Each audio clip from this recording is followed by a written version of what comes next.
আসসালামু আলাইকুম ভিউয়ার্স, আশা করি সকলে ভালো আছেন। ভিডিওতে আপনারা এখন দেখতে পাচ্ছেন রুই মাছ।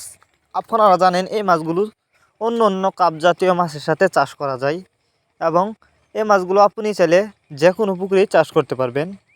যারা রুই মাছ চাষ করতে আগ্রহী তারা চাইলে আমাদের কাছ থেকে এই মাছগুলো সংগ্রহ করে চাষ করতে পারবেন। এই যে দেখেন, এটি কিন্তু বড় সাইজের রুই মাছ। আপনারা চাইলে রুই মাছের রেণু আমাদের কাছ থেকে সংগ্রহ করতে পারবেন। এই মাছগুলো চাষ করার জন্য যে কোনো পুকুরেই আপনি ছাড়তে পারবেন। এই দেখেন, এই মাছগুলো কিন্তু আমরা পিস হিসাবে বিক্রি করতেছি। আপনারা অনেকেই কাতল মাছের পোনা চাষ করতে চান। যারা কাতল মাছ চাষ করতে চান তারা আসলে আমাদের কাছ থেকে কাতল মাছও সংগ্রহ করতে পারবেন। কাতল, রুই মাছ যে কোনো কাপ জাতীয় মাছের সাথেই কিন্তু চাষ করতে পারবেন। এই যে দেখেন, এটা কিন্তু কাতল মাছ আর এটা নতুন বছরের মাছ। এই মাছগুলো আপনারা যদি আমাদের কাছ থেকে সংগ্রহ করতে চান আমাদের সাথে যোগাযোগ করে সংগ্রহ করতে পারবেন।